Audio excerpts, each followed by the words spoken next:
एहसास पार्ट 76।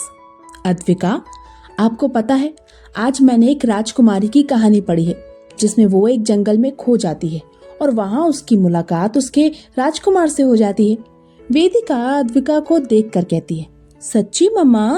वेदिका की बात सुनकर अद्विका अपनी आंखों में चमक लिए पूछती है तो वेदिका मुस्कुराते हुए हाँ में सिर हिला देती है। अपनी मम्मा की हाथ देखकर अद्विका चहकते हुए कहती है, तो मुझे भी वो कहानी सुनाओ ना। अद्विका का इतना कहना था कि वेदिका के होठों पर शैतानी मुस्कुराहट आ जाती है। वहीं अद्विक की मुस्कुराहट अपनी प्रिंसेस की बात सुनकर पल में गायब हो जाती है। वो जल्दी से कहता है, पर प्रिंसेस, आपको तो लोरी सुनना है ना? नहीं, मुझे अब लोरी नहीं, स्टोरी सुनना है। मम्मा, मुझे स्टोरी सुनाओ ना। अद्विका कहती है तो उसकी बात सुनकर वेदिका मुस्कुराते हुए अद्विक की तरफ देखने लगती है और उसे देखकर चिढ़ाने वाली हंसी के साथ कहती है, हाँ बेटा, मैं आपको स्टोरी सुनाऊंगी। वेदिका की बात सुनकर अद्विक का मुंह बन जाता है। वहीं वेदिका उसे देखकर मुस्कुराने लगती है, मानो कह रही हो, अगर तुम्हारी प्रिंसेस जिद्दी है तो मैं भी उसकी माँ हूँ। वहीं वेदिका को मुस्कुराते देख अद्विक चिढ़ जाता है और लगभग अपने पैर पटकते हुए बेड के दूसरी तरफ आता है और अपनी जगह पर आकर लेट जाता है।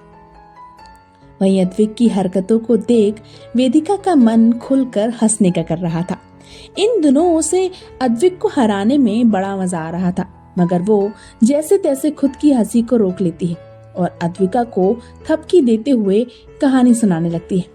एक राजकुमारी थी जो बहुत ही शरारती थी।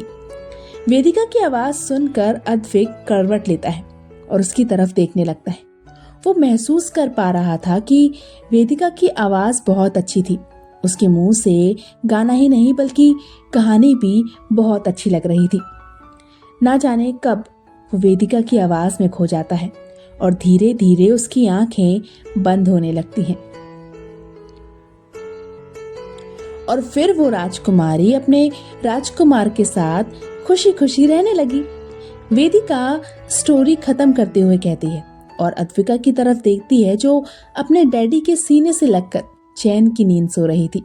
वहीं उसके डैडी अपनी प्रिंसेस को खुद से चिपकाए नींद के आगोश में जा चुके थे। दोनों बाप बेटी को एक दूसरे से चिपक कर सोता देखकर वेदिका मुस्कुरा देती है। वो बारी बारी से दोनों के माथे को प्यार से चूमती है और खुद भी अपनी जगह पर लेटकर लाइट बंद कर देती है। वहीं विवान के घर पर हॉल में बैठी मीरा लैपटॉप पर कल की मीटिंग की प्रेजेंटेशन बना रही थी जब विवान आकर उसका लैपटॉप बंद करते हुए कहता है, बस अब कोई काम नहीं, रात हो गई है, चुपचाप चलकर सो जा। अरे वेव, ये क्या कर रहे हो? अभी मेरा बहुत काम बचा है, कल इंपॉर्टेंट मीटिंग है। मीरा कहती है तो विवान कहता है, हाँ जानता हूँ, पर ये काम करने का नहीं, आराम करने का टाइम है। चलो, तुम्हारा बॉस तुम्हें कुछ नहीं बोलेगा। कुछ नहीं बोलेगा? ये बोलो, क्या कुछ नहीं बोलेगा? बहुत खड़ूस है मेरा बॉस, मुझ बेचारी से बहुत काम करवाता है। मीरा एक्टिंग करते हुए कहती है तो विवान अपनी भौएं चढ़ाए उसे देखकर कहता है, ऐसा नहीं लग रहा है तुम्हारा कुछ ज्यादा हो रहा है मीरू? सुबह भी तंग कर रही थी और अभी भी। क्या मैं तुझे खड़ूस दिखता हूं?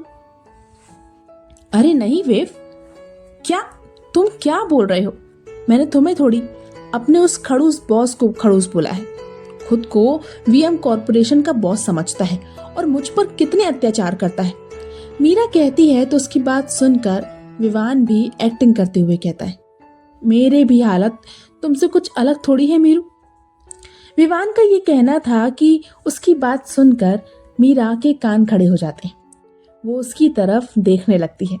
वहीं विवान आगे कहता है, मेरी भी असिस्टेंट मुझे बड़ा तंग करती है, कुछ आता जाता नहीं है उसे, एक नंबर की गवार है, गवार। विवान मुंह बनाकर कहता है तो उसकी बात सुनकर मीरा का मुंह खुला का खुला रह जाता है। वो तुनकते हुए कहती है, मैं तुम्हें गवार दिखती हूं? ना बाबा ना, मैंने तुझे गवार थोड़ी बोला, मैं तो अपनी असिस्टेंट की बात कर रहा हूँ। विवान कहता है तो मीरा अपनी कमर पर हाथ रखे यहाँ वहां कुछ ढूंढने लगती है।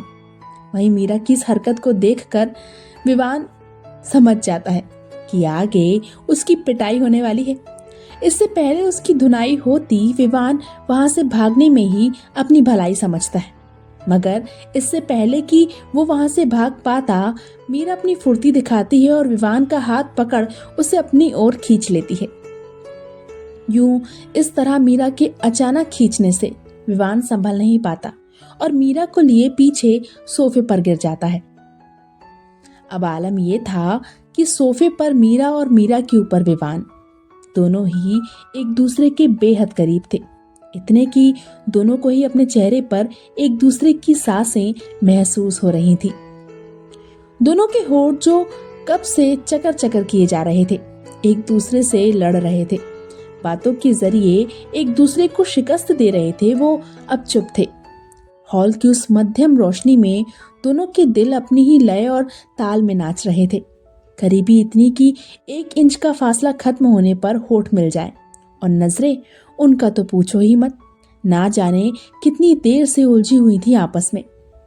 एकाएक विवान की नजरें मीरा के होठों पर जाती हैं। वो बेख्याली में अपने होठ उसके होठों के करीब बढ़ाने लगता है। वहीं मीरा भी खोई हुई अपनी आंखों को बंद कर इस नए एहसास को जीने लगती है। लेकिन इससे पहले कि दोनों के होठ मिल पाते, विवान मानो नींद से जागा हो। वो तुरंत होश में आता है और मीरा से दूर होकर बिना कुछ बोले वहां से चले जाता है। वही विवान के दूर होते ही मीरा आंखें खोलती है। जाते हुए विवान को देखकर ना जाने क्यों मीरा को अच्छा नहीं लगता। उसके दिल में एक टीस सी उठती है, शायद एक चाह थी कि विवान आगे बढ़े। खैर, जल्दी ही मीरा खुद को संभालती है और अपने रूम में चली जाती है। अगली सुबह सब अपने अपने कामों में लगे हुए थे और ऐसे ही दिन बीत जाता है। दिन भर से न अद्विक ने वेदिका को छेड़ा और न ही वेदिका ने अद्विक को। कहने को शर्त का आज आखिरी दिन था, लेकिन अद्विक को कुछ ना करते देख और शांति से अपने काम में लीन देख वेदिका को लगता है कि अद्विक शायद शर्त भूल गया है या अपनी हार मान ली है। लेकिन उसे कौन बताए, यह अद्विक सिंघानिया था जो इतनी आसानी से हार नहीं मानने वाला था।